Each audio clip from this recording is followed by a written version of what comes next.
Nuova domenica sportiva ed ennesimo nuovo appuntamento di penalty. Ben ritrovati a tutti, appuntamento che come al solito si rinnova qui su Sesta Rete la domenica a partire dalle 19:15, in replica poi nella tarda serata 23:15, 23:20 e poi anche domani mattina. Diamo subito il benvenuto alla nostra prima penaltina, Buonasera. la nostra Manuela. Ciao Manuela, un buon auspicio anche per la settimana di Natale che si avvicina. So che vi state organizzando con i regali.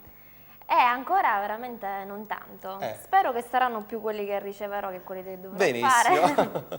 Benissimo. Diamo subito anche il benvenuto al nostro Gianluca Barbagallo. Ciao Gianluca. Buonasera a tutti. Beh, come va? Tutto a posto? Bene, grazie, bene. Giornata con risultati a sorpresa, a sorpresa. Eccellenza, ma anche la Serie D, insomma. Ci sono insomma, ne avremo oggi abbiamo carne al fuoco. Benissimo. Voglio subito salutare anche il nostro primo ospite che è venuto a trovarci. Parliamo di un allenatore in seconda, anche se ufficialmente fa anche l'allenatore della squadra juniores. Parliamo di Ignazio Refice da Adrano. Ciao Ignazio. Buonasera. Benvenuto e ben trovato. Ho detto bene, allenatore anche della squadra juniores. Anche della squadra juniores. Naturalmente anche in prima linea con la prima squadra che si sta ben comportando però, no? Abbiamo fatto un buon campionato fino adesso, ma con qualche risultato alterno nelle ultime domeniche. Però oggi avete pareggiato con il Palazzolo. Oggi abbiamo pareggiato col Palazzolo 2-2, una partita che è andata un po' così, chiusa poi molto bene, anche se alla fine abbiamo rischiato anche di perderla. La prima domanda però che ti voglio fare, l'obiettivo di questo Adrano per quanto riguarda questa stagione? L'obiettivo è quello che abbiamo dichiarato all'inizio, cioè di fare un campionato che ci porti a una salvezza tranquilla, senza patemi d'animo. Abbiamo fatto 5 vittorie di fila che ci hanno proiettato verso le prime posizioni, abbiamo tenuto il primo posto per più di qualche settimana. Però adesso siete lì comunque, siete sempre in zona promozione. Ma il campionato di Serie D si sta rivelando quello che ci aspettavamo, cioè molto difficile, molto duro. Ogni squadra è ben preparata, anche quelle di bassa fascia non è poi così ogni partita scontata. È una lotta. Ogni partita è una lotta e quella di oggi è stata... Oggi è un esempio. Un'altra lotta dura. Allora, adesso diamo subito la linea a Manuela perché ci legge subito i risultati e la classifica del girone che riguarda il campionato di interregionale. Parliamo del girone I. A te. Subito. Ad Adrano Palazzolo 2-2. A Campagna Battipagliese Messina 4-1. Ad Acri Sambiase 1-1. A Melicucco, Cittanova Interpiana Interreggio 0-1. A Licata Nuova Cosenza 0-0. A Caltanissetta Nissa Serre 1-1. A Noto Valle Grecanica 1-0. A Nola Nuvla San Felice a Cireale 3-2. A Sant'Antonio Bate Marsala 2-3. E con questa vittoria il Marsala praticamente raggiunge l'Acri in vetta. Classifica, a te la parola Manuela. Prime classificate a pari merito troviamo Acri e Marsala con 25 punti, Interreggio 24, Adrano Palazzolo 22, Battipagliese 21, Nuova Cosenza Noto 19, Sant'Antonio Bate Serre 18, Licata 16, Cittanova Interpiana e Nuvla San Felice 15, Acireale 14, Messina Valle Grecanica 13, Sambiase Nissa 12 e infine ricordiamo che il Messina ha 7 punti di penalizzazione e l'Acireale e Battipagliese una partita in meno. Allora Ignazio, quest'Adrano pareggia con il Palazzolo, però a questo punto viene fuori anche questo Marsala che raggiunge l'Acri in vetta. Il Marsala attualmente è la squadra più in forma del campionato, ha fatto 4 punti nelle prime 7 gare e nelle altre 7 ne ha fatti 21, ed è andata al primo posto con 7 vittorie di fila. Questa è dimostrazione del campionato che è molto livellato verso l'alto, non c'è una squadra che sembra uccidere. L'Acri sembra camminare un po' con il freno a mano, soprattutto in queste ultime settimane. L'Acri fa dell'organizzazione tattica la sua forza, è una squadra normale che però sta molto bene in campo e contro la quale è difficile giocare. Noi ci abbiamo perso 1-0, lì con una palla sporca ci può stare, però è una squadra difficile da incontrare, è difficile giocarci contro perché proprio sono bene organizzati. La Ciriale Oggi ha giocato con una squadra che infatti, difficilmente dici bene, lascia gli Gianluca. spazi come la Sembiase, insomma, si chiude e aspetta lì, è difficile fare punti. Ma era quello che dicevamo fuori onda, il Sambiase è una squadra contro la quale è difficile giocare, perché per giocare a calcio secondo me ci vogliono due squadre, se una decide di non giocare l'altra fa fatica. La Ciriale, tra l'altro, dopo avere battuto alla grande, devo dire, la settimana scorsa Ladrano, che tu hai ben rappresentato sin qui, oggi ha una battuta d'arresto fuori casa 3-2, vincendo addirittura 2-1 nel primo tempo. Ma quella con la Ciriale è stata una partita dove il risultato non fa una grinza in virtù di un primo tempo loro splendido. Subito dopo un quarto d'ora 2-0 sotto e la partita si è messa male subito, ma comunque il risultato è stato ampiamente meritato. Infatti. E questo ci ha un po' minato a livello psicologico nelle nostre sicurezze, mentre la sconfitta con l'Interreggio ci poteva stare come qualità di gioco. Avevamo fatto una bellissima gara, soprattutto nel primo tempo avevamo perso una partita per un calcio di punizione deviato, quindi per degli episodi. La prestazione non si cancella e ciò ti fa avere consapevolezza dei tuoi mezzi, invece alla Ciriale abbiamo perso un po' di consapevolezza. Persa male. Mister Strano comunque è ottimista, sì, lui lo è sempre, quindi... Ma bisogna essere ottimisti, il campionato, ripeto, è molto difficile, molto livellato, ogni gara è una gara a sé. Giovedì andiamo a Marsala a incontrare la squadra più in E forma lì del sarà campionato. una E grande sarà battaglia, partita. un'altra battaglia. Adesso volevo dare di nuovo la linea a Gianluca, perché lui ci deve subito dare il riferimento dell'email a cui voi insomma potete mandare tutte le vostre richieste, Certo, oppure certo. anche domande da formulare ai Per nostri ospiti. poter Gianluca. comunicare con noi in diretta potete farlo attraverso la nostra mail penalty sestarete, penalty è esattamente scritto per come lo vedete, @libero.it, quindi penalty sestarete @libero.it, oppure su Facebook basta digitare penalty, si apre la nostra pagina del programma con la quale insomma potete venire a conoscenza anche di tutti i personaggi che gravitano e tutti i ragazzi della redazione, insomma c'è la possibilità di interagire. Benissimo. Volevo chiedere al mister invece, Sì.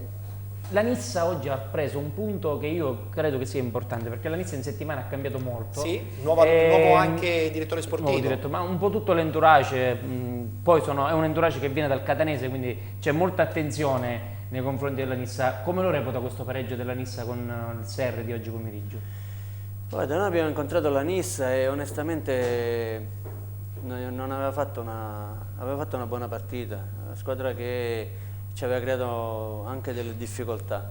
Il cambio dell'allenatore può essere una sferzata sotto il profilo psicologico, perché la squadra si sente poi di nuovo, insomma, ognuno cerca di fare il meglio di sé per mettersi in luce, quindi il cambio dell'allenatore a volte non è sotto il profilo tecnico ma più sotto il profilo psicologico. Certo. Gaspar è uno che conosce l'ambiente della Serie D e ha un in bocca al lupo chiaramente a Cacciola. Certo, chiaro, un in bocca al lupo a Cacciola, perché il compito non è facile. Il compito non è facile. Per una piazza difficile come una in piazza fondo è quella di importante che ha Caltanissetta. conosciuto la Serie C non molti anni fa. Ed invece mister il Messina pare in caduta libera, dopo la penalizzazione non ha più ritrovato lo spunto di qualche settimana fa. Questa è la dimostrazione che spesso i nomi non fanno le squadre.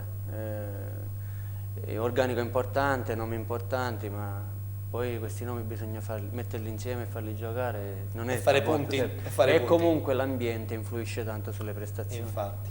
Benissimo, giriamo pagina, lasciamo a questo punto il campionato di interregionale, parola a Manuela perché è arrivato il momento di parlare del campionato di eccellenza, subito i risultati e la classifica del girone A. Ad Agrigento, Agragas Terrasini 2-1. A Castel Termini, Atletico Campofranco San Giovanni Gemini 1-0. A Castellammare del Golfo, Castellammare Folgore 2-0. A Cammarata, Cammarat Stanca Daldese 1-1. A Mazzara del Vallo, Mazzara Alcamo 1-3. A Palermo, Palermitana Ribera 1-3. A Cussunaci, Riviera Marmi, Parmoval 2-1. A Valderice, Valderice Monreale 1-2. Questo è un campionato assolutamente ancora incerto, in vetta si lotta tantissimo per il primo posto. Questa settimana due squadre, l'Akragas e il Ribera. Sì, Agragas Ribera con 29 punti, segue Alcamo con 27, Camarat 26, Atletico Campofranco 24, Mazzara 20, San Cataldese 19, Riviera Marmi 18, Monreale e Valderice 17, Parmoval e San Giovanni Gemini 16, Castellammare 13, Terrasini 10, Folgore 9 e ultima classificata Palermitana con 3 punti. Battuta velocissima con il nostro ospite prima di conoscere poi i risultati della classifica del girone B, dove Gianluca comunque so che ha un quadro ancora più dettagliato. Sì, comunque questo è un girone dove le prime due continuano a viaggiare a braccetto. Io mister non trascurerei nemmeno l'Alcamo. È vero. E considerando che oggi il Camarat è inciampata, diciamo, nell'ostacolo San Cataldese, ha perso un po' di terreno, ma diciamo che queste 4 sono sostanzialmente... E l'Agragas probabilmente un gradino sopra tutti. Non so se sei d'accordo, Ignazio. Sì, sono d'accordo, anche se ho visto i risultati di oggi, 8 partite, 3 vittorie fuori casa, quindi significa in un campionato con molta incertezza. E poi le squadre che sono in questo girone, molte sono con grandissime tradizioni, Mazzara, Alcamo, Agragas stesso. E questo incide proprio. Questo incide perché sono squadre che fino a qualche anno fa facevano la Serie D e per molti anni. Beh, sicuramente più incerto del girone B, dove sicuramente invece più incerto. Assolutamente. la crisi economica ha investito tutti i roster, diciamo, di questo campionato. Dici no? bene, perché adesso tra poco, appena conosciamo i risultati delle classifiche, possiamo capire giustamente perché Gianluca dice che è un girone assolutamente incerto. Allora, parola a Manuela con i risultati e la classifica del girone B di eccellenza. Ad Aci San Filippo, a Cicatena Trecastagni 1-0.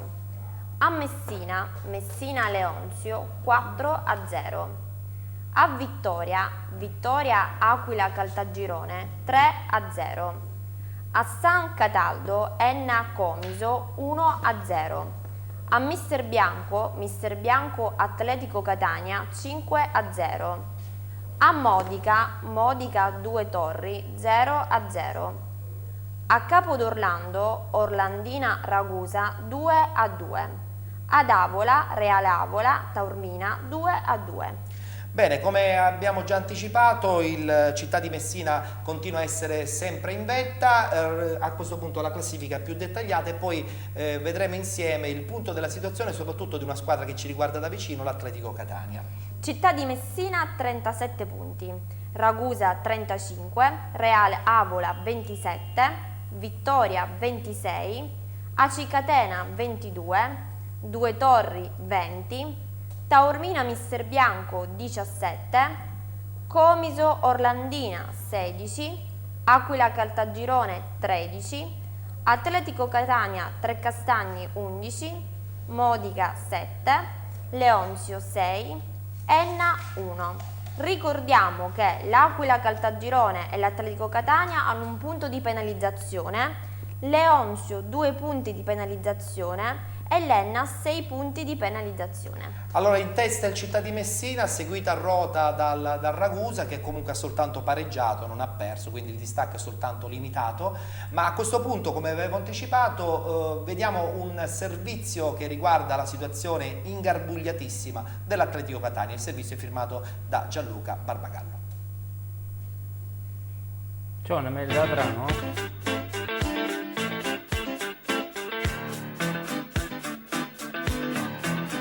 Si è toccato il fondo.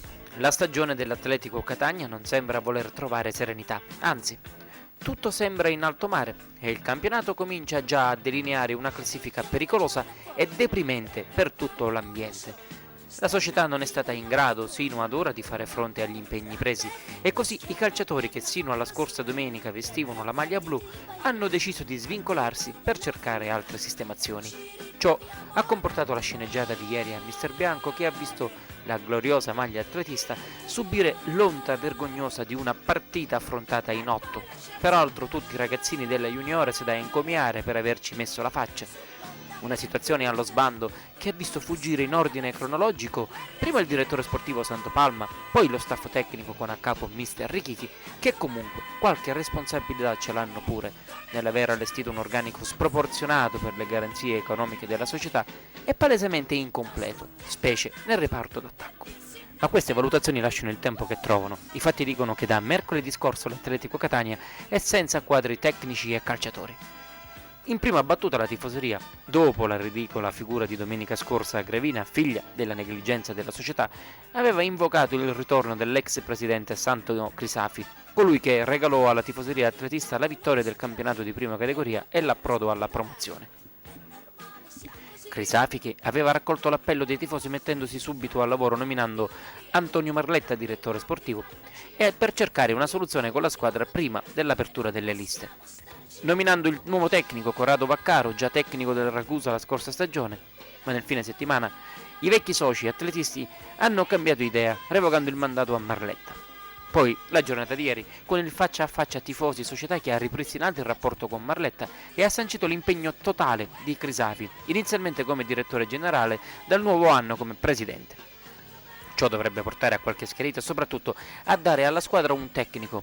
Ritorna il nome di Vaccaro come papabile, ma si è parlato anche di Belluso e Cantone.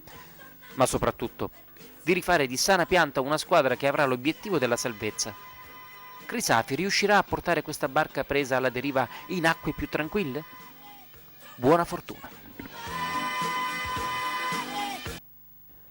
La parola è quella giusta, buona fortuna. Gianluca, che facciamo allora? Dobbiamo essere ottimisti, il tuo servizio parla di ottimismo, assolutamente. No, più che ottimismo è un incoraggiamento a chi comunque sta cercando con passione e serietà di risolvere una situazione che si è ingarbugliata, ma che è partita già male da quest'estate, quando magari la società non ha pianificato bene quelli che poi erano gli sforzi economici che doveva sostenere.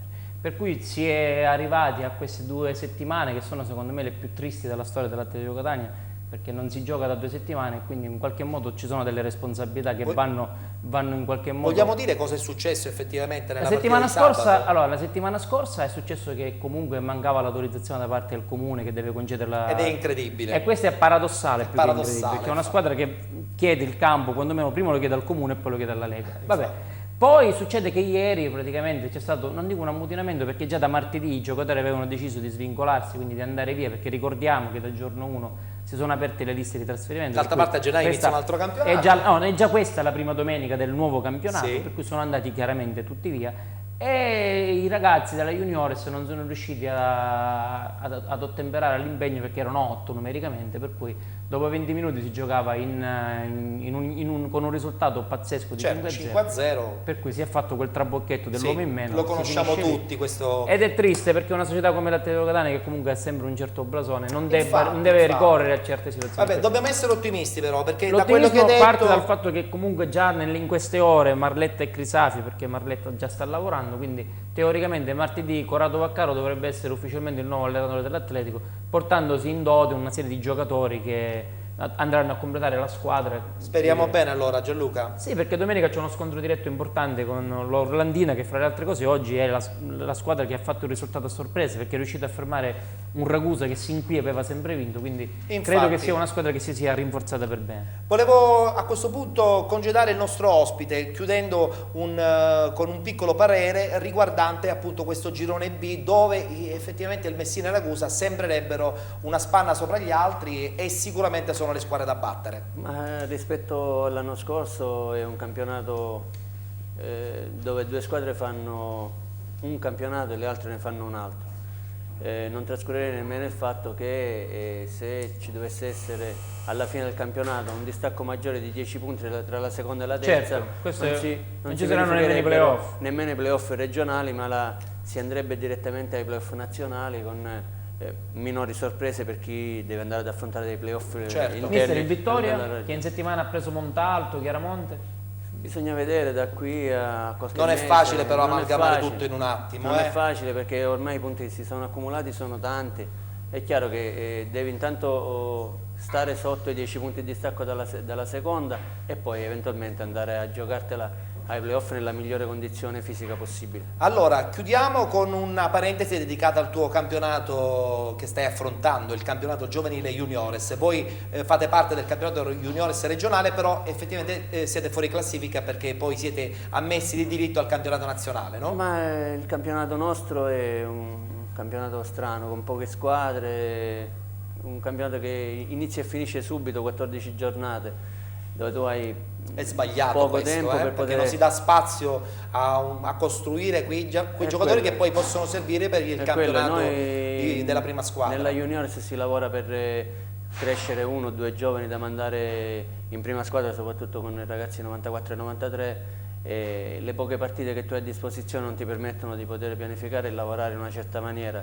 Subito appena finisce il campionato regionale, dove tu non fai classifica, non hai molti stimoli da dare ai ragazzi, vai ad affrontare un campionato nazionale con le squadre di Serie D e diventa tutto difficile. Va bene. Ettore, per completare il quadro, Sì. sul girone B dell'eccellenza, domenica prossima c'è un turno importante che potrebbe consentire al Messina di allungare ulteriormente, perché il Messina va a Caltagirone. Beh, abbordabile effettivamente. Diciamo sulla carta. Il Ragusa invece ospita un Modica che si è ben riorganizzato, e quindi c'è questo derby ibleo, ce n'è un altro che poi è Vittoria Comiso, quindi la giornata Insomma, dei derby iblei. una giornata di derby. Ok, ringraziamo allora il nostro ospite dell'Adrano, Ignazio Refice, grazie per essere venuto, e un in bocca al lupo per il buon proseguo e soprattutto anche per la tua squadra juniores. Grazie. Grazie ancora. E noi ci fermiamo, c'è lo spazio dedicato alla pubblicità, tra poco ritorneremo di nuovo in diretta qui su Sesta Rete con Penalty e parleremo del campionato di promozione. A tra poco.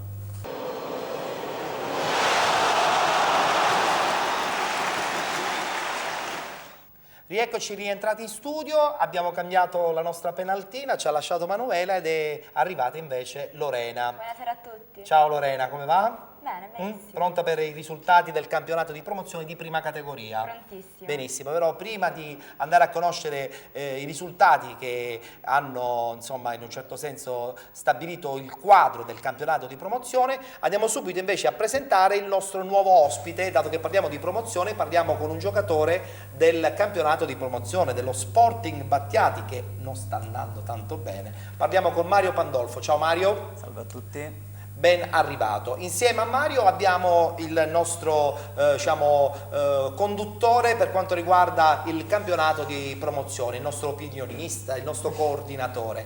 Che giornata è stata oggi?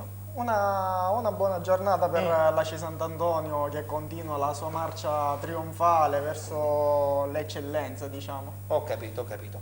Parola subito di nuovo a Gianluca invece, perché con Gianluca dobbiamo ancora una volta ricordare l'email per ricordiamo la mettersi in mail. contatto. Nel frattempo sono arrivati dei saluti per il mister che è appena andato via da Adrano, Mario Sapienza, un tifoso dell'Adrano che si sta preparando alla trasferta di Marsala. La mail con la quale potete comunicare con noi è penaltysesterete@libero.it. Perfetto. Allora, prima di chiacchierare con i nostri ospiti, a questo punto Lorena deve leggerci subito i risultati e la classifica del girone. Sì. Perfetto, bravissima, è preparatissima. Ad Aci Sant'Antonio batte Pistolina 5-0. A Belpasso Sport Insieme 1-0. A Mini Marina Garden Messina Aci San Filippo 5-1. A Gravina Sporting Via Grande 0-1. A Santa Venerina Real Santa Venerina batte Piero Mancuso per 2-1. A Catania Scommettendo Sporting Battiati 2-1.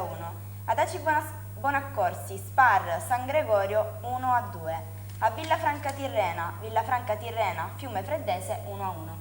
Alessio aveva detto bene, effettivamente continua ancora al primo posto il team guidato da Marchetti. Parliamo dell'Aci Sant'Antonio. Classifica? Aci Sant'Antonio 28 punti, Sporting Via Grande 25, Spar Villafranca Garden Messina 21 punti, San Gregorio 19, Pistonina, Fiume Freddese e Belpasso 17 punti, Sporting Battiati, Aci San Filippo e Scommettendo 16, Gravina, Real Santa Venerina 13 punti, Sporting Insieme 12 punti, ultima in classifica Piero Mancuso con 10 punti.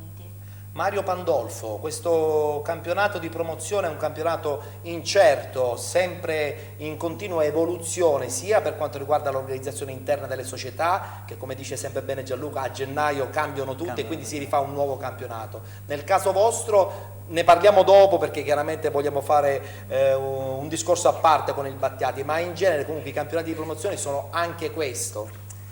Ah sì, purtroppo ormai anche la promozione sta andando sempre più a scemare in modo negativo. Purtroppo l'Aci Sant'Antonio forse è la squadra che principalmente è candidata alla Anche promozione. perché è molto attrezzata, no? Molto attrezzata e molto forte, veramente. Noi già l'abbiamo affrontata, abbiamo pareggiato, anzi in casa. Ma eravate in una parte iniziale del vostro campionato? No, la penultima è stata. Ah sì? Ah, vero, avevate In pareggiato casa, la sì, settimana sì, in scorsa. casa. Sì, sì, sì, sì.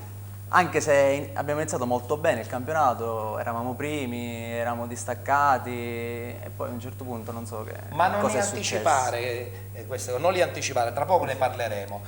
Un commento veloce invece da parte di Alessio per quanto riguarda questo girone. Da segnalare, come detto prima, la rotonda vittoria dell'ACI Sant'Antonio per 5-0 sul Pistonina e anche la vittoria del Garden Sport Messina che liquida l'ACI San Filippo per 5-1.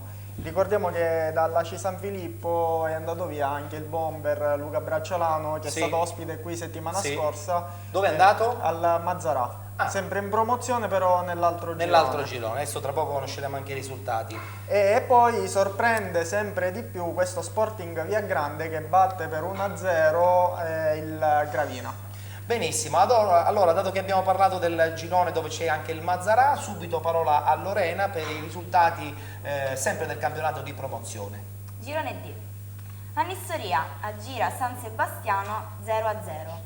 A Gela, Atletico Gela Nicosia 1-1. A Rosolini, Città di Rosolini batte Paternò per 3-1. A Scordia Real Niscemi 4-0. A Ragusa, Orsa Ragusa Scicli 0-0. A Priolo batte Virtus Ispica 2-1. A Santa Croce Enzo Grasso 2-3. A Troina Leon Fortese 1-0. La Leon Fortese cade a Troina. Mario, ti sono arrivate voci che effettivamente questa Leon Fortese è sicuramente una squadra importante in questo campionato? Molto importante sia di tradizione che comunque anche a livello di squadra, hanno una squadra veramente molto forte. Però il campo di Troina è un campo molto difficile. Molto difficile. Alessio, il commento su questo girone dove c'è uno Scicli che sembra si sia riorganizzato. Sì, lo Scicli in settimana diciamo, ha avuto dei problemi societari, infatti c'è stata proprio una frattura fra squadra e allenatore, però la dirigenza si è schierata con l'allenatore che ricordiamo è Angelo Tasca, ex giocatore del Catania, Paternò, fino a qualche anno fa anche dell'Atletico Catania e poi Grevina. E la società schierandosi con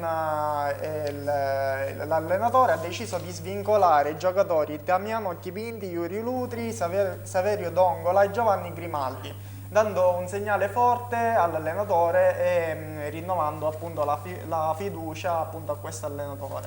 Allora diamo di nuovo parola a Lorena perché adesso ci legge appunto la classifica di questo girone, del girone D di promozione. Prima in classifica con 29 punti Leon Fortese, Scordia 28, Atletico Gela 26, Virtus Ispica, Nicosia ed Enzo Grasso 19 punti, Città di Rosolini e Priolo 18, San Sebastiano e Troina 17, Real Niscemi 15 punti, Scicli, Orsa Ragusa e Santa Croce 12 punti, Agira 11, ultima in classifica con 9 punti Paternò. Questo Paternò che sembra continuamente in caduta libera, poche possibilità di salvare probabilmente la categoria. Mario? È un peccato anche per il Paternò, sempre a livello di tradizione, comunque non... È incredibile come queste realtà non riescono a trovare equilibri societari, economici per poter affrontare un campionato, non dico di vertice, ma quantomeno per salvare una categoria che non è incredibile per una cittadina come Paternò, però in questo momento è probabilmente l'unica società, l'unico campionato che può affrontare. Diciamo che il Paternò ha avuto tanti problemi societari, soprattutto ad inizio stagione, infatti hanno smantellato un po' tutto l'organico, Montalto è andato a Vittoria, l'allenatore prima va, ora penso che sia tornato Zingherino alla guida tecnica, c'è un po' di una situazione un po' che non si... Questi sono i campionati dilettantistici. Montalto oggi è esordito con una doppietta. Ah, bene, che bella notizia che ci dai. Sarà il più bella per i tifosi del Paternò, penso. Beh certo, ci mancherebbe, ma in genere comunque per tutti i tifosi, perché Montalto è uno che in eccellenza i gol li fa sempre. Beh, sta dimostrando di sì. Praticamente la situazione di Paternò è una situazione strana, dove pare che ci sia comunque una schierita. In serata doveva esserci una riunione importante che doveva determinare... È una news che ci stai dando. No, non è una news, era già nell'aria, era già programmata, quindi la partita di oggi era una partita, diciamo, switch, perché dopo di questa sostanzialmente si decide se continuare. Pare che ci sia l'interessamento di Impellizzeri a a prendere la Soliti società. discorsi, Gianluca, soliti discorsi. Queste sono le notizie che arrivano da Paternò, purtroppo la situazione è abbastanza nebulosa anche dal punto di vista della classifica, anche se comunque la parte bassa è relativamente Sì. diciamo È corta. ancora possibile salvarla. La questa salvezza categoria. diciamo non è un miraggio, ecco. Infatti, Però bene. chiaramente la serenità è quella fondamentale. Assolutamente. Ci fermiamo, c'è lo spazio per la pubblicità, tra poco di nuovo in studio e parleremo del campionato di prima categoria. A tra poco.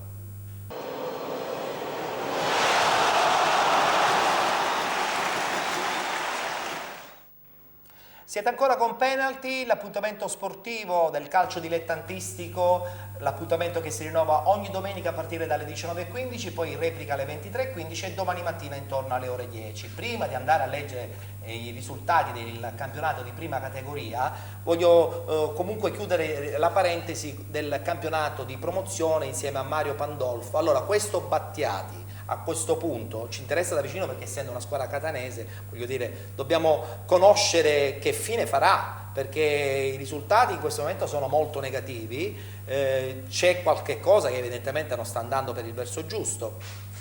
Sì, già è il quarto risultato negativo che facciamo. Qualcosa c'è. Forse non so a livello di gruppo, a livello di società, a livello non so. Ma la qualcosa società ci come sarà sta vivendo sicuro. questo momento non certamente positivo? La società È sicuramente è ferma e non è molto contenta. Però anche noi dobbiamo pensare che comunque ci dobbiamo salvare. Questo qua è il nostro obiettivo, la salvezza a tutti gli effetti. Poi quello che verrà, verrà. Con la speranza che non...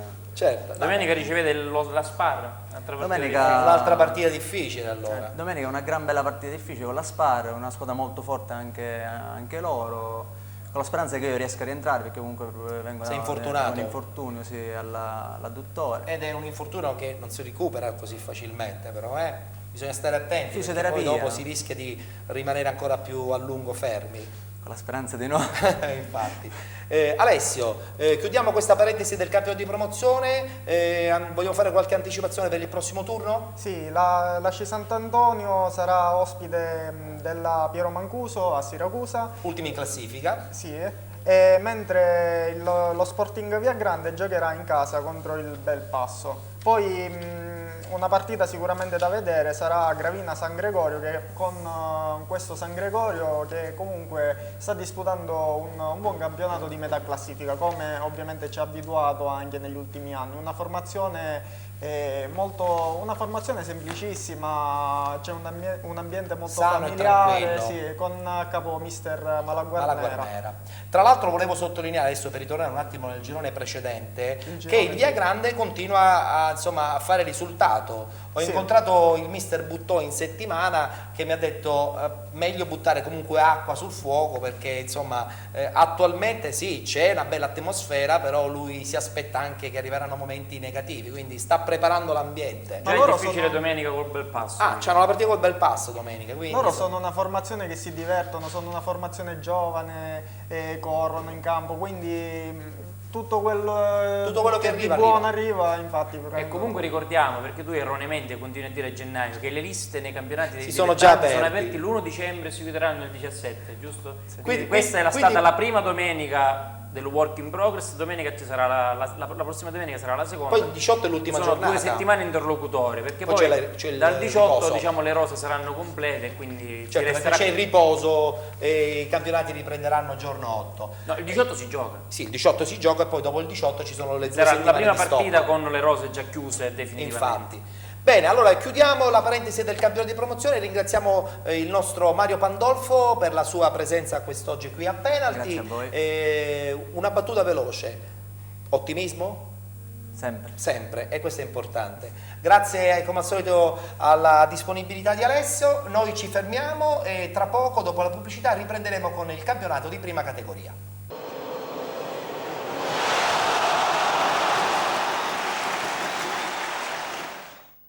Rieccoci rientrati, parola subito a Lorena perché deve subito darci i risultati del campionato di prima categoria, il girone D. Ah no, il girone E, perfetto. Ok, vai. A Pedara, Atletico Pedara, Inessa 4-1. A Maletto, Città di Maletto, Biancavilla 0-1. Ad Acireale, Dacca, Real Belpassese 0-1. A Giardini Naxos Gaggi 0-1. A Randazzo batte Ciclope Bronte per 5-3. A Santa Teresa di Riva, Santa Teresa Lineri Mister Bianco 0-0. A Taormina Sporting Taormina Furci 1-2. Un trittico al primo posto nel campionato di prima categoria, in questo girone addirittura Santa Teresa, il Biancavilla e la Real Belpassese. Quindi c'è una gran confusione in vetta. Tutti e tre con 22 punti. Segue Randazzo 19 punti, Furci 17, Gaggi Atletico Pedara 16 punti, Sporting Taormina, Ciclope Bronte e Città di Maletto 14, Lineri 12 punti, Dacca 11, Inessa 6, ultima in classifica Giardini Naxos con 4 punti. A questo punto passiamo subito, sempre nel campionato di prima categoria, con la lettura dei risultati e la classifica del girone F. Ad Augusta, Città di Augusta, Massimiliana 2-1. A Valverde, Sporting Catena Nuova 2-0. A Castel di Iutica, Città di Mascalucia 1-2. A Mineo Condor 2-2. A Paternò, Real Paternò batte Atletico Militello 2-1. A Catania, San Pio X, Sporting Barriera 1-1. A Mascalucia, San Giorgio, Sporting Priolo 1-0. Luca Loisi nel frattempo ci ha raggiunto qui in studio e abbiamo subito modo di presentare il nostro prossimo ospite, ovvero il presidente del Megara Augusta, Massimo Scuderi. Ciao Massimo. Buonasera a tutti gli sportivi. Grazie per aver accettato il nostro invito, soprattutto perché vieni da una bella partita, campionato di seconda categoria. Avete vinto, sì. Ma ne parleremo con calma dopo perché con te affronteremo il difficile girone del campionato di seconda categoria. Luca, allora, punto della situazione di questa giornata in prima categoria. Sì, abbiamo visto che nel girone E la capolista Santa Teresa ha rallentato, infatti ha pareggiato in casa 0-0 contro un buon Lineri Mister Bianco ed è stata agganciata in vetta sia dalla Real Belpassese che ha vinto sul campo della Daccaci Sant'Antonio, sia dalla Cometa Biancavilla che ha vinto di misura a Maletto ed è l'8ª partita consecutiva in cui non subisce gol. Ti blocco un attimo perché così vediamo subito la classifica proprio del girone E del campionato di prima categoria, l'avevamo già anticipato ma la ricordiamo di nuovo se è possibile. Possiamo un attimo rivedere la classifica del girone E di prima categoria dove appunto questo trittico è al primo posto, Santa Teresa, Cometa e Real Belpassese. Eccola, perfetto. Benissimo, dicevi? Vediamo che quindi anche la Cometa all'8ª partita senza subire gol, ha agganciato il primo posto, mentre si avvicinano il Randazzo che ha vinto 5-3 un derby pirotecnico contro il Bronte e anche il Furci che è tornato alla vittoria dopo ben 7 turni, aveva iniziato il campionato con 3 vittorie consecutive e poi si era bloccato, ha vinto il derby a Taormina.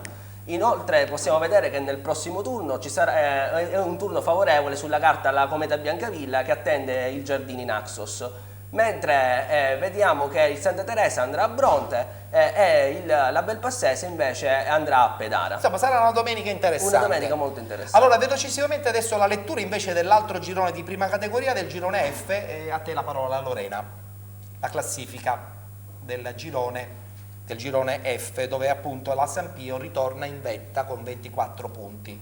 Segue Sporting Priolo con 23 punti.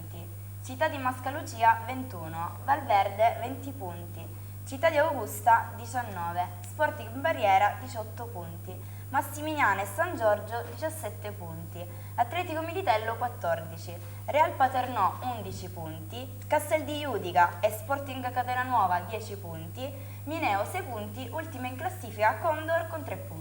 Ultima in classifica questa squadra catanese della Condor, speriamo che insomma, possa recuperare strada facendo questi punti, ma vedo che in testa la San Pio si conferma. Sì, la San Pio è tornata solitaria nonostante abbia pareggiato contro uno Sporting Barriera che ha disputato un'ottima partita, nella ripresa ha anche sfiorato la vittoria. È una squadra in ascesa il Sporting Barriera. Sì, una squadra in ascesa che ha bloccato la San Pio che comunque è rimasta in testa da sola perché lo Sporting Priolo ha perso a San Giorgio. Da segnalare inoltre che mercoledì San Pio e Sporting Barriera saranno di nuovo l'una di fronte all'altra, perché c'è l'andata degli ottavi di finale di Coppa Sicilia, che assegna anche un posto al campionato superiore. Quindi una partita che insomma potrebbe anche dare modo ad entrambe di aspirare, anche se non vincono il campionato, del salto di categoria. Con la Coppa. Però in questo girone, e qui la domanda la faccio a Massimo, c'è l'Augusta, il Città di Augusta, che l'anno scorso ha vinto il campionato di seconda categoria,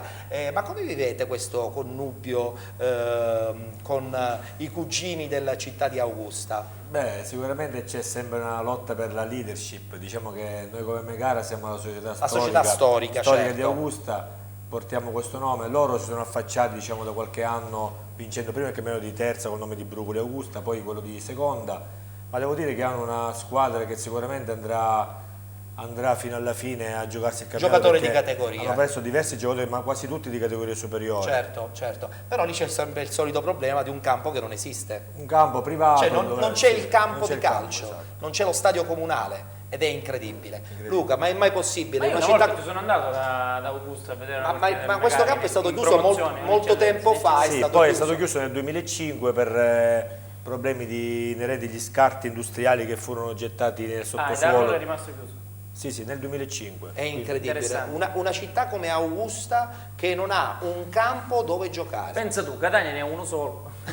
Vabbè, poi tu dai, non è possibile. È così, infatti ci scrive anche qui sì? una coppia di amici, Veronica e Giovanni, due tifosi dell'Atletico, che vogliono sapere notizie della situazione del campo di Montepo. Il campo di Montepo che è in gestione all'Atletico. E com'è questo campo? Dal 22 di agosto, che deve essere omologato, pare che in settimana comunque ci sia. Speriamo che arrivi allora. Definitivo, per cui la prossima partita si dovrebbe giocare lì, ma su questo chiaramente magari ci confrontiamo con le fonti societarie. Bravissimo. Battuta finale con Luca. Allora, Luca, sì, per quanto riguarda questo campionato di prima categoria. Sì, vediamo che nel prossimo turno c'è una partita molto interessante, cioè quella tra il Città di Mascalucia e proprio il Città di Augusta, che tra l'altro sono le due squadre che si sono mosse meglio nel mercato in questi primi giorni. Infatti 3 acquisti a testa. Il Città di Mascalucia ha preso il portiere Barbagallo dallo Sporting Battiati, il centrocampista De Pasquale dal Tormina e l'attaccante Privitera, che aveva siglato 5 gol in 10 partite in questo inizio con lo Sporting Catena Nuova. Informatissimo, bravissimo. Il Città di Augusta ha piazzato anche 3 colpi molto importanti con giocatori di categoria superiore: il difensore Angelo Nicolosi dall'Inessa e gli attaccanti Di Mauro da Rosolini e Tringale, che ha sempre disputato campionati almeno di eccellenza e viene da un lungo infortunio. Insomma, in poche parole, l'Augusta vorrebbe fare il salto ulteriore di categoria. Sì.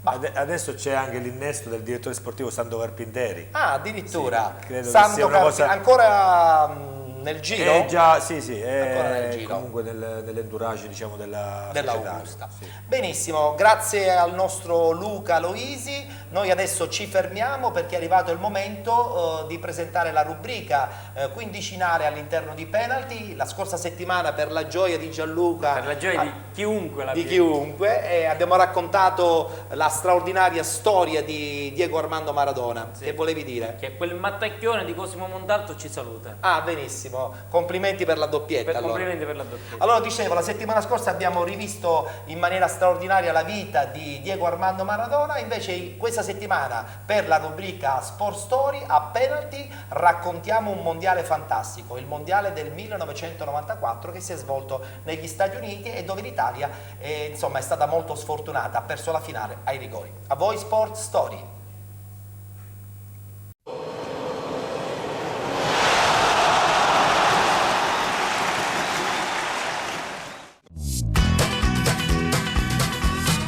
Ci siamo. Il gruppone azzurro sta per imbarcarsi alla volta degli Stati Uniti. L'obiettivo è sempre stato sventolato fin dall'inizio, quello di arrivare in finale. Ma io sfacciatamente devo dire che alla vigilia della partenza per gli Stati Uniti mi fu chiesto: ma secondo lei che succederà? Io dissi: ci sarà la finale Italia-Brasile. In un clamore assordante fanno il loro ingresso in campo al Giant Stadium le formazioni d'Italia e di Eire, che stanno per dare inizio alla loro partita d'esordio qui ai mondiali americani. Tutto è pronto per il calcio d'avvio. Italia contro Eire, riconquista il pallone. e segna per l'Irlanda Houghton.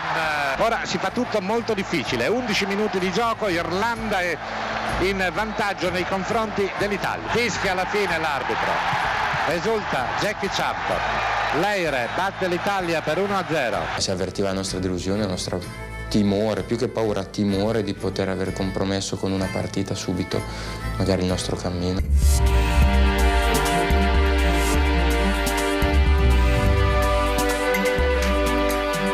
Italia-Norvegia. Seconda partita del mondiale e già si parla di ultima spiaggia per l'Italia, che deve assolutamente vincere.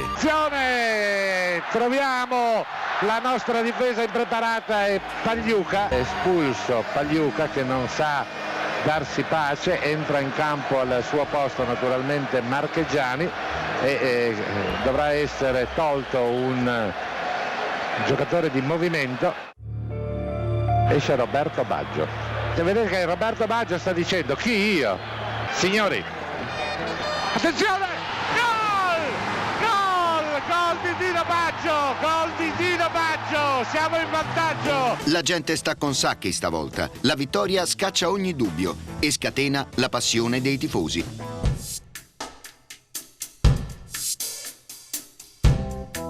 Ultima giornata, quella decisiva. Tutte le squadre sono a pari punti. La qualificazione non è ancora raggiunta. Tutto si deciderà alla fine di questi 90 minuti. Ora per Albertini, dentro, un pallone per Massaro! E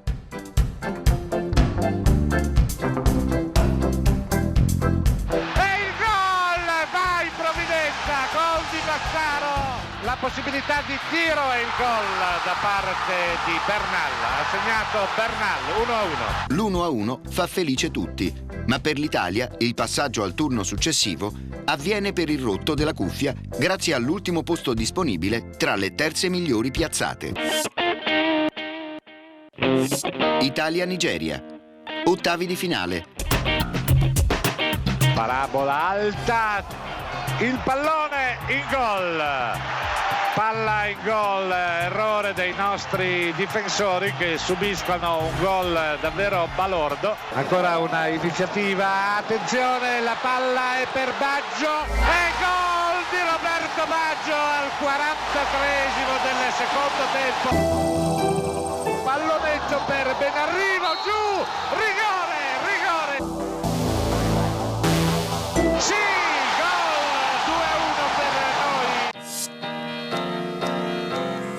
Alle 18 ore italiane l'Italia si fermerà ancora una volta tutti col fiato sospeso per seguire Italia-Spagna, incontro che apre i quarti di finale dei mondiali. Inserimento per Dino Baggio che è un buon tiratore, parte il suo tiro ed è gol! Grandissimo gol di Dino Baggio! Sergi in profondità per Luis Enrique, ancora Sergi nella nostra area, attenzione, Caminero, tiro e gol. Berti, il lancio è per Signori da quest'altra parte per Roberto Baggio.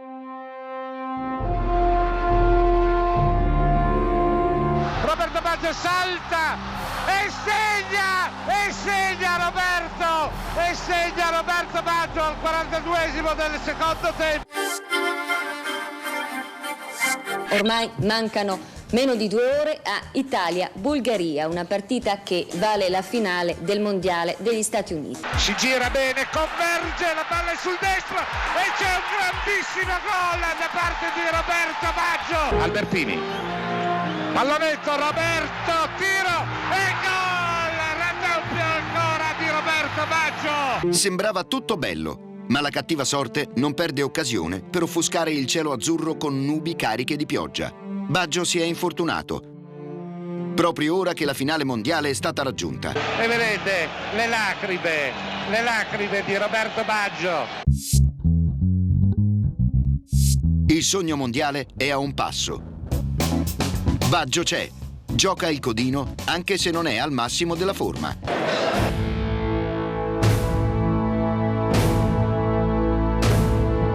Quella partita me la ricordo soprattutto per la tensione, proprio entrare in campo che mi tremavano le gambe.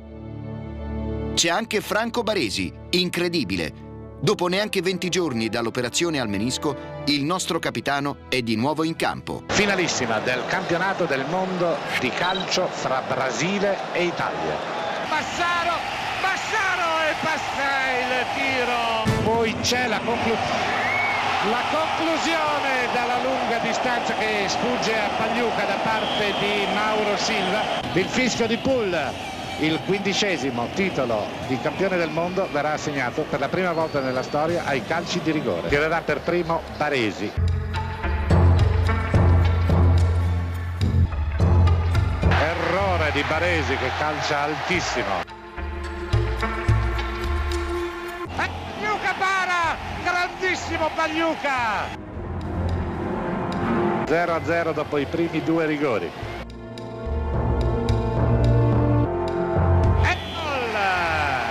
Italia 1, Brasile 0 dopo il secondo rigore. Situazione di assoluta parità, 3 tiri e 2 gol per parte. Al quarto tiro Massaro. Para Taffarel, stavolta la situazione è davvero molto grave. Abbiamo ancora una tenue speranza. Roberto Baggio batterà il nostro ultimo tiro dal dischetto.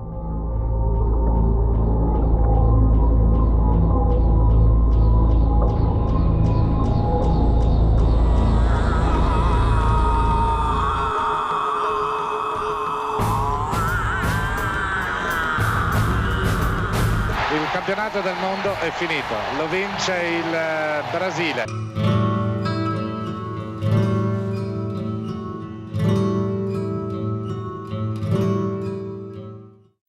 L'indimenticabile mondiale americano perso ai rigori con Baggio che sbaglia l'ultimo rigore, anche se può darsi che non era neanche quello decisivo. Abbiamo subito di nuovo il nostro ospite Massimo Scuderi, presidente del Megara Calcio, e insieme a lui adesso è la volta del nostro collaboratore, il nostro Dario Giuffrida, come al solito per raccontarci il campionato di seconda categoria. Ma prima di raccontarci i dettagli diamo parola alla nostra nuova penaltina che ci ha raggiunto, la terza in ordine di apparizione, Giada Di Mauro. Allora Giada, il campionato di prima categoria. Sì. Ci fai vedere, ci dai subito quadro della situazione con il girone? Girone G. Benissimo. Prima categoria, no, seconda categoria. Seconda. ACI Bonaccorsi Libertis ACI 5-0. A Tremestieri Ateneo Canalicchio Reale Adrano 2-0. A Milo Belfassese 3-0. Ad Acireale Real ACI Val Guarnerese 3-2. A Centuripe, Real Centuripe e Pianestiere Teneo 1-0. A Belpasso, Real Piano Tavola Pisano 2-0. È un girone dove il Milo sembrerebbe sicuramente la squadra che più degli altri, insomma, potrebbe vincere il campionato. Sta dettando legge, e ha vinto anche lo scontro diretto con la Belpassese, seconda in classifica. Infatti, tuttora. Ha vinto 2-1 se non sbaglio. Ha vinto 3-0. Ah, 3-0, no, scusa, avevo il risultato sbagliato. Tra l'altro i gol, 2 dei 3 gol sono arrivati negli ultimi minuti, quindi il risultato non dico è bugiardo, però la partita ha raccontato di una Belpassese in lotta fino agli ultimi minuti, poi 2 gol uno dietro l'altro hanno chiuso veramente la pratica, e tra l'altro Milo che affronta le partite con 7 assenti, a cui adesso vanno aggiunti 2 squalificati per la prossima giornata. Forse si cercherà di recuperare Raciti, che è la colonna un po' della squadra, però niente di certo, sicuramente continua a rimanere fuori Antonucci, mi hai detto. Continua a rimanere fuori Antonucci, che rivedremo solamente con l'anno nuovo, quindi un appuntamento all'anno nuovo.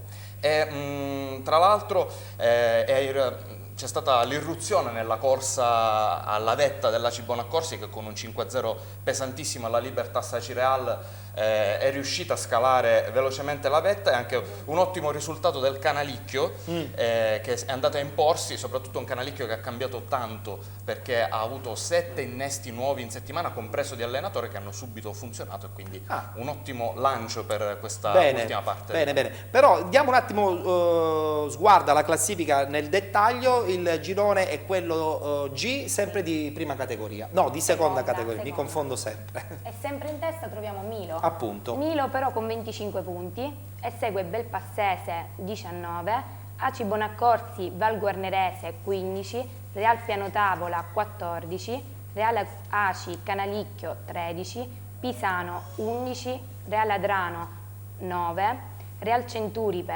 9, Tremestieri Etneo 6 e chiude Libertas Aci 4. Io però la domanda a Gianluca gliela voglio fare. Guarda, il Milo è primo in classifica. Beh, credo che oggi abbia chiuso praticamente virtualmente. Beh, ancora un po' presto, però indubbiamente. Già sono 6 punti di Ma differenza. tu sai che il Milo ha uno stadio che è un gioiellino? Sì, sì, lo utilizzano grosse squadre professionistiche Fa invidia, anche per fa le invidia. preparazioni estive. Sì, sì, sì. No, Ma il l'Atletico Milo- non ha mai pensato di emigrare in quel di Milo? No, ci è bastato già Piedimonte lo scorso anno e credo che abbia fatto storia. L'Atletico deve stare a Catania perché è la seconda squadra di Catania ed è giusto che la sia la dimensione. È vero, è giusto. Tra- L'identità è Tra fondamentale. l'altro, Ettore, a proposito Dimmi. di Milo, c'è una sfida in diretta perché ho avuto il piacere di sentire prima della trasmissione il presidente del Tre Mestieri, Sì. Laudani, Sì. che oggi è reduce purtroppo da Un'altra un'altra sconfitta. stanno già cercando degli innesti, si fanno accenni a giocatori di promozione di prima categoria, ma non ci sono ancora i nomi, quindi tutto un grosso punto Parli del Tre interrogativo. Mestieri? Del Tre Mestieri, esatto, e però dice tra 2 settimane potremmo mettere nei guai la capolista Milo. Sono convinto di poterla mettere in difficoltà, Beh, quindi come c'è un funziona guanto di sfida. Il regolamento playoff, playout. Ci sono i playoff e i playout, ma questo ci può dare notizia più dettagliata il Retrocede presidente del l'ultima Megara. o le ultime due? Sì, retrocedono le Retrocede ultime l'ultima due. direttamente, no, non ci sono i play-out in seconda categoria. Ah, soltanto l'ultima, è vero. Solo l'ultima, poi la prima viene proposta e poi ci sono i playoff e quest'anno è cambiato anche il regolamento per la prima volta. Sì. E pare che da 10 punti... sì, ecco, come l'eccellenza. Come l'eccellenza come in l'eccellenza, promozione. da E 10 in punti questo poi, caso in zona sì, playoff, oltre alla Belpassese, sono la seconda e terza che fanno i playoff o sono altre 4 che fanno i playoff?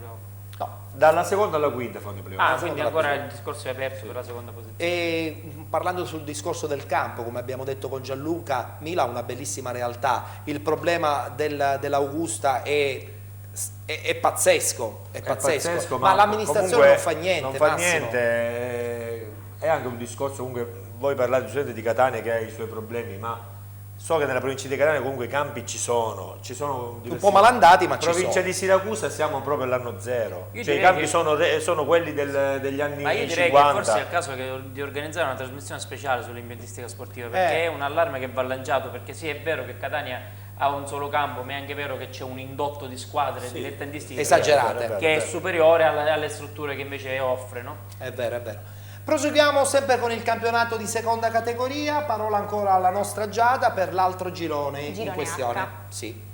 Allora, Catania, Aquila Monteserra batte Raddusa 3-1. A Catania, D'Agata Carlentini 1-5. A Ramacca, Junior Ramacca Liotru 2-3. Ad Augusta, Megara Augusta batte Librino 4-1. A Catania, Picanello Vizzini 1-3. A Sortino, Sortino batte Atletico Francofonte 1-0. Prima di parlare con il nostro ospite, con il presidente di questa squadra che vola al secondo posto, diamo lettura della classifica appunto del girone H di seconda categoria. In testa Carlentini con 22 punti, Megara Augusta 19, Atletico Francofonte 18, Picanello 16, Vizzini 14, Sortino e Liotru 13, D'Agata 12, Junior Ramacca 8, Aquila Monteserra 7, Librino 6 e ultima in classifica Raddusa con 4 punti. Una battuta veloce con il presidente, poi andiamo in pubblicità e poi passeremo ai saluti. Presidente, la settimana scorsa buon pareggio in fondo col Francofonte, oggi una bellissima vittoria. A questo punto? No, inframmezzata dalla vittoria a Raddusa. Certo, di c'è anche domenica, quella di Raddusa sì. della settimana scorsa? A questo punto abbiamo il Carlentini per il big match che può valere mezza stagione, perché siamo, come vedete, nella classifica a 3 punti di distacco, loro vengono da noi e sarà una battaglia. dobbiamo vincere. La prossima settimana c'è Augusto. Megara Carlentini, sì, ci sono, poi si affrontano anche la terza e la quarta insieme a Picanello. Presidente, si può dire domenica prossima Forcellini contro Cammarata che oggi ha fatto 4 gol per il Carlentini? Ma io direi sfida nella sfida. Io direi anche c'è un'altra grande sfida, io direi anche Aricò e Mangiameli contro la loro ex squadra, perché noi abbiamo 2 carlentinesi che stanno dando veramente il massimo, oggi hanno segnato entrambi e non vedo l'ora di giocare contro la loro squadra. Quindi Dente avvelenato. No, ci tengo tanto perché poi Carlentini è una squadra molto seguita nel paese, quindi ci tengono. Certo. Dove si gioca, Presidente? Si gioca a Brucolo, al campo nostro. Giocano in casa. Sarebbe interessante avere delle immagini. Vediamo un pochettino se riusciamo ad avere delle immagini di questo big match importante, però adesso noi ci dobbiamo fermare per lo spazio pubblicitario e poi dopo chiuderemo questo ennesimo appuntamento di Penalty, che è una trasmissione interamente dedicata al calcio dilettantistico. A tra poco, dopo la pubblicità.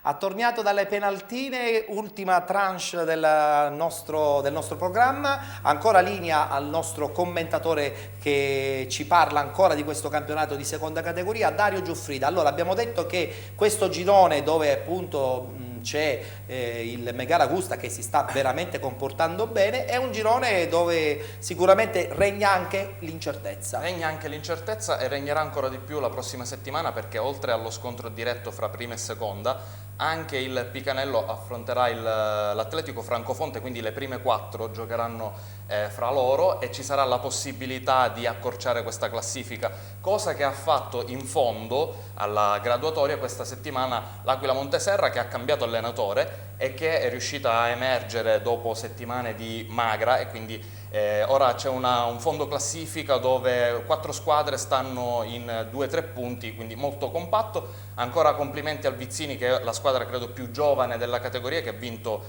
in trasferta e sta veramente facendo però in questo girone, e qui la domanda la faccio a Massimo per chiudere, il Picanello che aveva iniziato alla grande, da qualche settimana a questa parte insomma i punti scarseggiano. Sì, capitò anche, a dire la verità, detto da loro, dal mister loro, che ci batté qui al campo di Seminara, ma diciamo immeritatamente, perché il mister proprio disse neanche anche il pareggio vi stava stretto, dovevate vincere, abbiamo fallito diverse opportunità, loro fecero un rigore e un calcio d'angolo.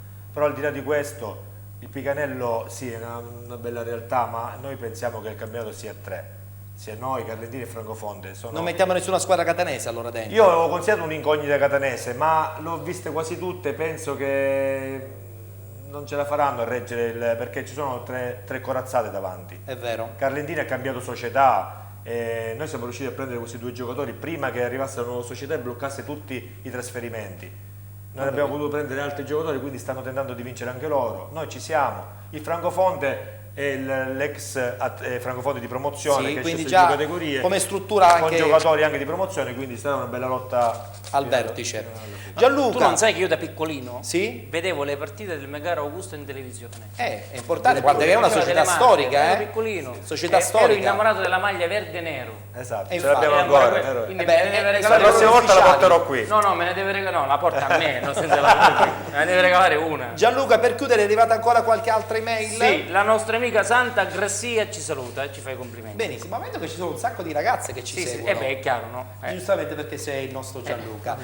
Allora, ringraziamo Alessio, ringraziamo Luca, ma ringraziamo in questo caso anche Dario, i nostri 3 operatori giornalistici, i nostri opinionisti di queste categorie dilettanti. Ringraziamo chiaramente il nostro amico Massimo Scuderi, presidente del Megara Augusta. Sarà un campionato importante e sono sicuro che quest'anno ci saranno delle belle soddisfazioni. Speriamo, ce la stiamo mettendo tutta. Benissimo, auguri e un saluto al nostro Gianluca. Ci vediamo la prossima settimana. L'Atletico con chi gioca domenica prossima? L'Atletico domenica gioca in casa, lo scontro delicatissimo contro Orlandina. Mamma mia, allora che cosa dobbiamo fare? Sperare bene, dai. Sperare innanzitutto che si sistemi la questione societaria. E questa è la cosa più importante. Mentre invece io, per quanto mi riguarda, saluto le nostre 3 penaltine, la nostra straordinaria Manuela, Lorena e Giada, che hanno un successo incredibile, cliccatissime anche sulla pagina Facebook di Penalty. Rimandiamo l'appuntamento con questa trasmissione che parla del calcio dilettantistico alla prossima settimana, come al solito domenica intorno alle 19:15, saremo anche in replica nella tarda serata della domenica intorno alle 23:15 e poi in replica anche domani mattina come al solito dopo le ore 10. A tutti la buona serata qui da Sesta Rete.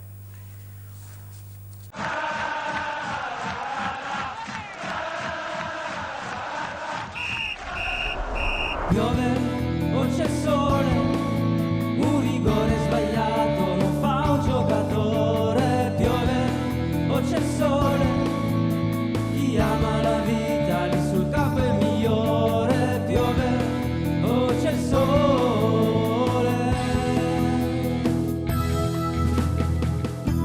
pallone